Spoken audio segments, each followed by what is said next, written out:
From CNN Business, and I love that I'm using this source because I've been ragging on CNN all day, but I'll stress, I love using CNN when I can to make that point. First of all, I feel bad for a lot of these employees who are forced to talk about Trump all day, but using CNN proves a point. Look at the story. Target raised wages, but some workers say their hours were cut, leaving them struggling. Whoa, whoa, whoa, whoa, whoa. You mean to tell me that raising wages was just a stunt to make people think they were doing better to get activist heat off their back, and then they fired people and cut hours? Or just, I shouldn't say fired people, that was a little hyperbolic. They cut hours? The reason I like using CNN for this is because of their bias. If the story is going to appear on CNN that workers are still struggling and their hours are being cut, well, it's likely to be the case because CNN doesn't seem like someone who wants to defend Republicans. But let's read this story from CNN Business about about how Target is cutting hours. Surprise, they say. 2 years ago, Target said it would raise its minimum wage to $15 an hour by the end of 2020. The move won praise from labor advocates and put pressure on other companies to also move to $15 an hour. But some store workers say the wage increases are not helping because their hours are falling, making it difficult to keep their health insurance and in some cases pay their bills. Whoa, whoa, whoa, you mean it got worse? Not only are they not making enough money now, but because their hours are cut, they can't keep their health insurance and they can't pay their bills. Who could have seen this coming? Listen, for a long time, I was very, very much in favor of a minimum wage because for a long time, it did make sense. And in many cases, it still does today. The issue of a base salary or base wage is not black or white. I'll give you a simple example. And for those that have seen my videos on the minimum wage, forgive me for saying this again, but it's important context as we start reading through the story. Technology. Right now, it is easier than ever to replace these employees with kiosks, many of them at least. And so they can easily cut your hours and pay for that machine. Now, some say, yeah, but they're going to do that anyway. No, listen. If it costs $20,000 a year to hire somebody, and you say that machine costs $50,000, I'd rather just spend the $20,000 this year, right? It's kind of like buying a house or getting a loan. Yeah, you can spend the 20 grand now and own the car, or for $2,000 now, you'll just have to pay for a longer period of time. It'll cost you more in the long run, but it's easier to do, right? That's how it works. So today, technology really is threatening low-skilled jobs. We can't just rush into forcing these companies or incentivizing them to fire all of these people. The other issue I will bring up as to why the minimum wage does make sense, imports. When you raise the wages, you might say, yeah, but that's going to cause things to inflate. You're right, locally. But products we import from, foreign countries aren't going to fluctuate as rapidly, which means if everyone in New Jersey gets a pay increase, it's now more likely they can buy an imported product because those prices won't change based on the minimum wage.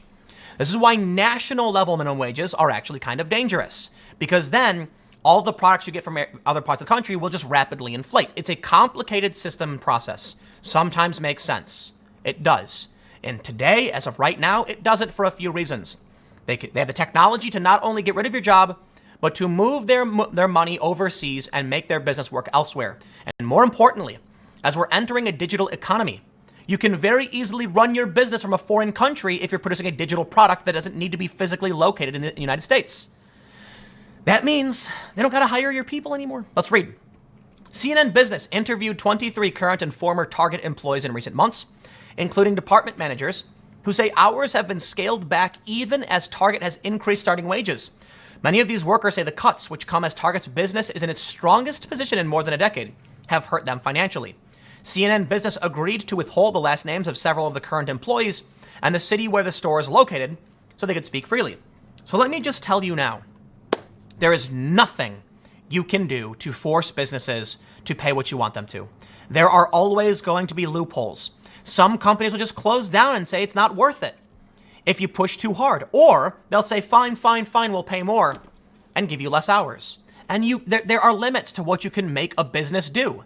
The end result in any capacity will always be, if you keep trying to pressure these businesses, it will just be state control of the business. Yeah, we don't want that. That's not even like communism, sort of. That's like almost fascism in a way. Let's read. Quote, I got that dollar raise, but I'm getting $200 less in my paycheck, said one, Heather, who started in November at a Florida store working around 40 hours a week. She's now below 20 some weeks, she said. I have no idea how I'm going to pay rent or buy food. And I will tell you what, they're going to make you work twice as hard. They're going to give you a bigger load and say, well, you better get it done. And you know what? It might be an impossible workload, but you do the best you can because they're going to cut costs. They don't want their labor to go up. Hours for workers in retail are notoriously unpredictable and often depend on the season or how well stores are performing. In the retail industry, the average hourly work week has dropped for employees this year compared with a year earlier, according to the Bureau of Labor Statistics. Beyond just a drop in earnings that Target workers who spoke with CNN Business have experienced, employees who average fewer than 30 hours of work a week during the year aren't eligible to qualify for health insurance benefits. Not only now are they cutting their hours, but they're paying less on health insurance. They say through annual enrollment season in the spring. Target offers health insurance benefits to eligible employees who average more than 30 hours a week, according to the company.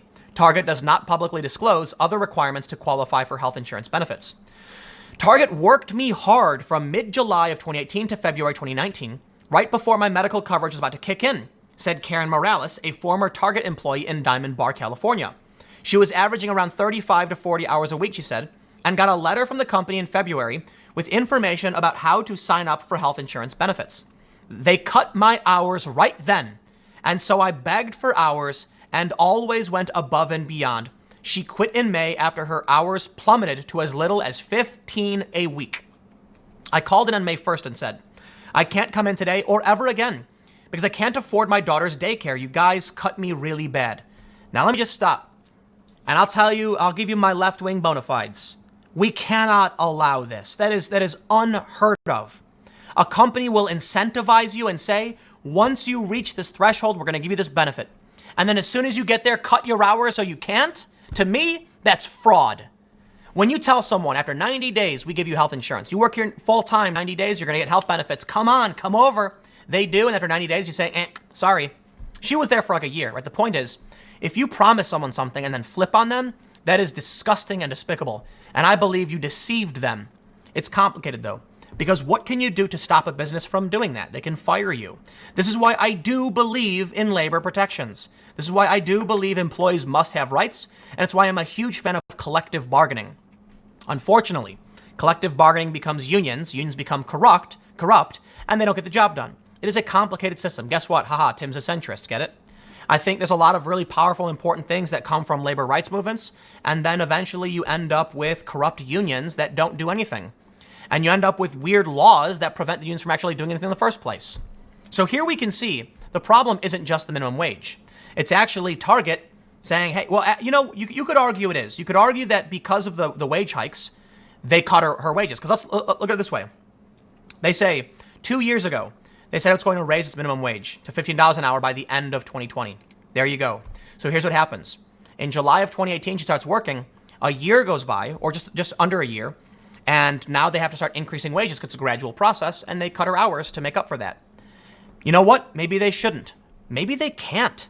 Like maybe the business just doesn't have the money to deal with paying healthcare and an increase in wages and had no choice but to cut her hours, resulting in a loss of benefits. I think there's got to be something we can do, and I'll admit, I can criticize the business, but I don't know enough about what happened inside that company. Why did they cut her hours? We could argue it was because she was about to get healthcare benefits. We could also argue it was because the policy enacted due to pressure from activists resulted in them increasing salaries and this particular manager saying, we've got to find money in the budget. I've got to cut hours. And it wasn't intentional.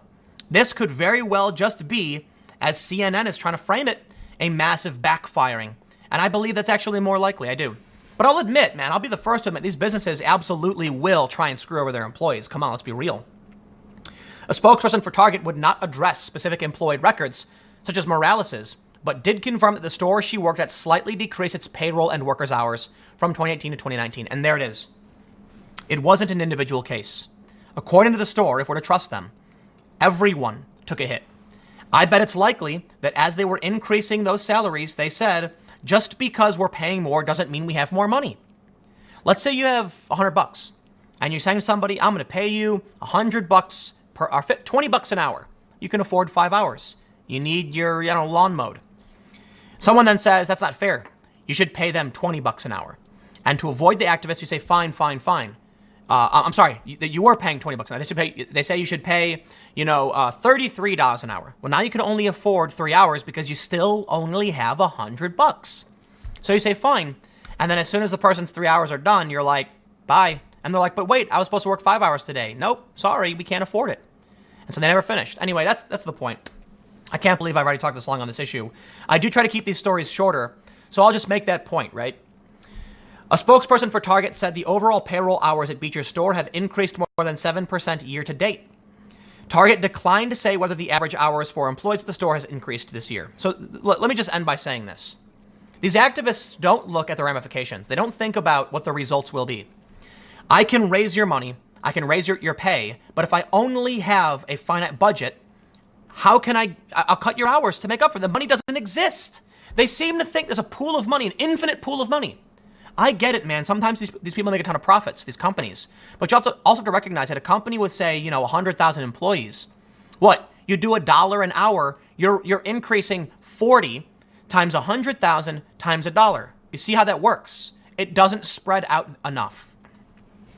But you get it. The story we have here, and I'll just wrap it up, I'm done, is that the activists have pushed this policy, and now it's backfiring on the employees. It sucks. But look, money is finite.